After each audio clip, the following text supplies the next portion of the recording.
Hello, good afternoon, good evening, good night. Hello, this is something new that we're going to start. Hello everyone, and welcome to the first episode of The Night Show. Excuse me.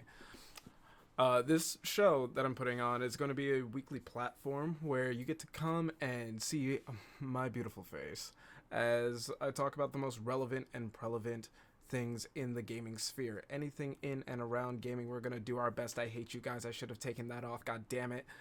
But yeah, that's what we're going to be doing.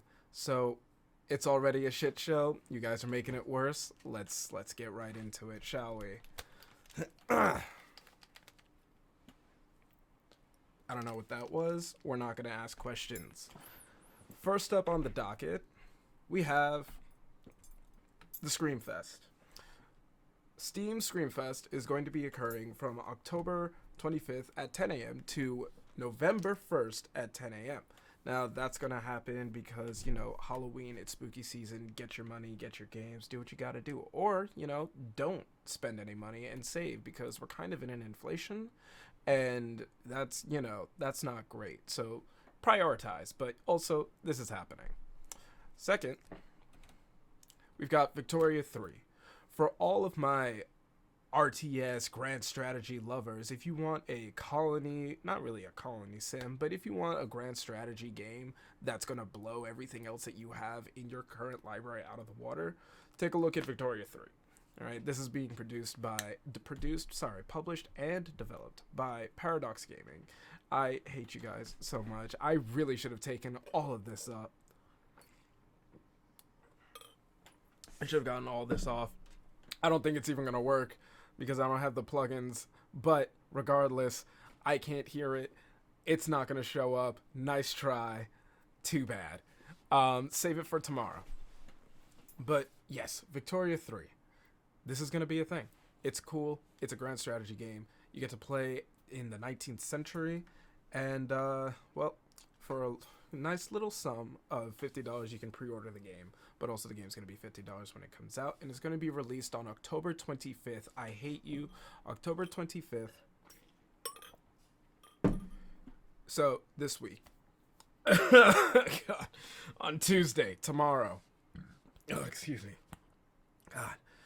So, another thing, though, is that as with all Paradox games, there's already a confirmed expansion with Victoria 3, and as has happened with their previous games, there will probably be a good amount of DLC.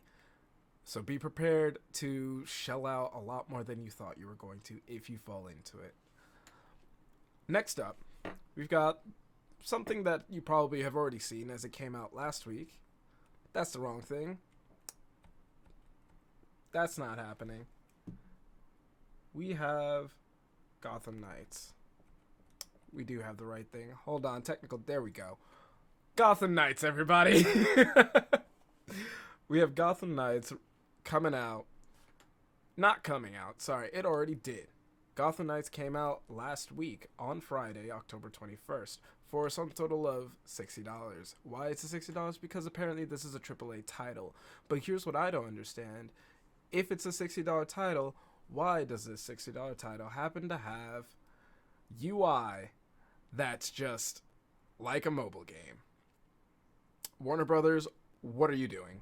Why are you doing this? I don't understand. But enough about that. We have something even more important that I forgot to get an image for, but we're not going to talk about it because about the fact that I don't have an image for it, that is, but everybody already knows, probably, it's Persona 5 Royal. Persona 5 Royal is a great, amazing game. It's an RPG. What's it called? It's a good RPG game that you can play by yourself, get your weeb out, and have a good time where you create a band of phantom thieves and you try to save people's emotions through not therapy, but beating the shit out of their toxic, anthropomorphized emotions. So, if you actually still want to spend $60 this week, well, don't waste it on the Warner Brothers game, but you can spend it on this Persona 5 Royale, and you can get your BDSM inner weeb out in full 1080p 60. And now, for the bigger topic that has probably been spoken about in certain friend groups and certain communities and things that are kind of important, but also kind of just weird. And if you guessed it, you probably guessed it. We're talking about Bayonetta 3. Bayonetta 3 is the third installment of the Bayonetta franchise, where you get to play as a shape-shifting, gun-wielding witch who's also just awesome. And you get to use various amounts of firearms, magic, and demon summons to slay just about anybody that gets in your way. Get in your way of what, you ask? Play the game and find out, because it's actually pretty great. That being said, last week, the original voice actor of Bayonetta, our main character, Helena Taylor, came out with a bunch of videos on Twitter discussing and disclosing her disinterest and distaste in the boycott of the third installment of this franchise. Why would she do that, you ask? Why would the main character, the voice of the main character, why would she do something like this? Well, the reason is because apparently she wasn't being paid enough. She was being gutted, if you will. By this chair is like, it's comfortable, but it's not. She apparently was being gutted by the company, as the company had opted, by her accounts, opted to pay her less than what she's worth. After further inspection done by Bloomberg and corroborated by... what was its name? Corroborated by the Video Games Chronicle, it was discovered that Platinum Games actually offered her about $3,000 to $4,000 per session for for at least 5 sessions, of which each were 4 hours. So that's a total of $15,000 to $20,000 to do the work of voice acting for this job, right? And that's just at least. There could have been more sessions. There could have been more sessions. I don't know why I said that twice, but ignore that. The point is that admittedly, yes, Platinum Games probably could have spent more money on their voice actors. However, what Helena Taylor had come out and spoken about is that she should also get some royalties on the game and get 3 figures for doing the work. Now, I don't know if you all know how the voice acting community and the voice acting work goes, but it's typically functions on a gig economy, also backed up by reputation. Lots of reputation built up on lots of work that you've done. The more well-known you are as a voice actor, the more gigs you will get and the more money you will make as a voice actor. However, that being said, it's still important to note that voice actors are still very undervalued not just in the community, but also in the industry itself. They are very much underpaid and they're very much undervalued as a talent, because voice acting you would think that voice acting is just talking, orating, but it's very much as close to acting as is regular acting. If you go and look at any of the voice actors doing their behind the scenes, you see that they're very animated. It's a very emotional and physical act. And so, voice actors should be compensated. That being said, Helena did come out and say some shit that was kind of wild. And, girl, although I support the fact that voice actors need to be respected, valued appropriately, and paid appropriately, you gotta start crossing your T's and dotting your I's, because you're crisscrossing all the shit that you're saying. At first, she said that she was undercut, and then she said that this was a $450 million franchise. I'm sorry, but that's just inaccurate. And that's without the merchandise, mind you. Video games don't generally make that much money. It's a great industry and it's a booming industry, but the fact of the matter is that they just don't really make money. You make a bunch of games because you're going to make more money with more games, as opposed to a lot of money in one game. That's just how it works, right? Kind of like the film industry. However, if you go and look at the sales, Bayonetta 1 only made about 1.35 million sold copies. Remember, no merchandise. They sold 1.3 million copies. That's great. Minecraft sold over 1 billion copies.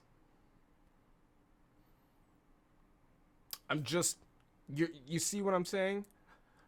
On top of that, in their second release of Bayonetta 2, the follow-up to the franchise, that only made about 700,000 sales. So if you take the money, right? Now let's assume that we're selling these things back when they were, right? Or sorry, I did the math myself. I checked out how much Bayonetta is now. It's about $20. If we take the amount of Bayonetta as it is now at $20 and Bayonetta 2, which is currently priced at $50, and you do the math, simple math, you get a cool 62 million. Where is that 388 million coming from, Helena? I just, cuz something's not adding up there. But also, we're not counting merchandise. I don't understand. That being said, Platinum has also come out with their own statement where they decided to move on from Helena and they went with another actor by the name of Jennifer Hale. And Jennifer has been in a lot of other roles where she's done great. She's a great person in the voice acting community and she's honored to take the role. On top of which, Platinum Games has also, in their statement, has not directed any hate or animosity towards either of the actors, as I would hope they wouldn't because they just hired a new one. But more importantly, I find that it's something to take note of, that this company has done what a lot of companies fail to do, and that is take the high road, right? They accepted the fact that things were going as they were going, but they also said, hey, she's going to say what she's going to say. We could say what we could say. But at the end of the day, people are people. People are angry and they get upset and they say things. So don't direct any hate towards our new voice actress. Don't direct any hate towards the one that decided to leave. And that's essentially paraphrasing what they said. And personally, I think that's, albeit lacking of information, and I'd love to know what really went down. But I'm sure that there are some company NDAs and documentation that you can't get past in order to discuss these things openly on Twitter. So that's where we are.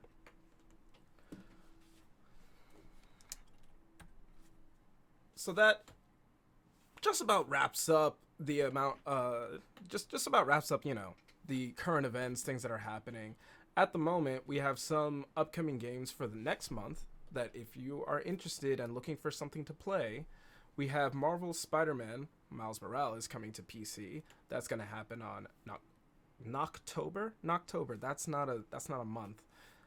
It's happening in November, on November 18th. So if you're looking for a new single player game, go ahead and check that out. But before that happens, we have Sonic Frontiers, which is also going to be released in November, but on the 8th. On top of which, Call of Duty Modern Warfare 2, you can pre-order it right now and play the campaign. However, the full release of the game comes out on October 28th. And finally, Warhammer 4000 Dark Tide, which has gotten pretty raving reviews from the open beta testing. Was it open? No, the closed beta testing. That game is coming out on November 30th. So keep an eye out for those. I'll be back next Monday. It's supposed to start at 8. Today was late. Like I said, it was a shit show. It's the first episode. We'll get better. I'll do better. It'll get better. Hopefully, probably. It probably will get better. I mean, it can only go up from here, right? So, that being said, that's all I got. I'll see you next Monday. For this show, I'll be back tomorrow and stream, but I'll see you next Monday for the night show. Everybody have a good night. Stay gold and stay beautiful. What's the button? That's the button.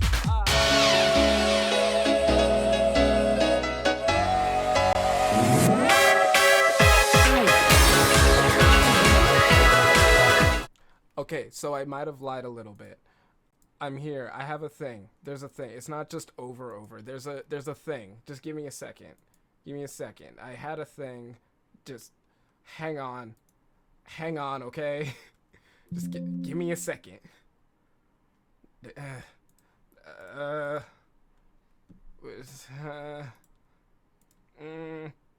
Okay. Technically, that should work, and I don't... Yeah, we're here, we're waiting. Great. Just, okay. Okay. We're gonna see if it works. If it doesn't, well, okay.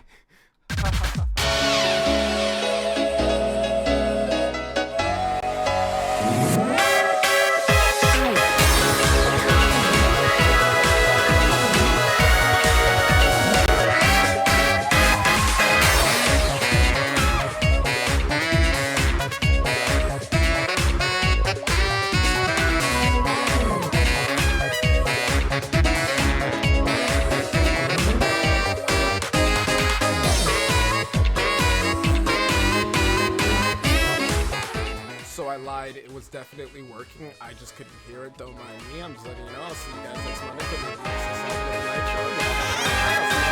Show.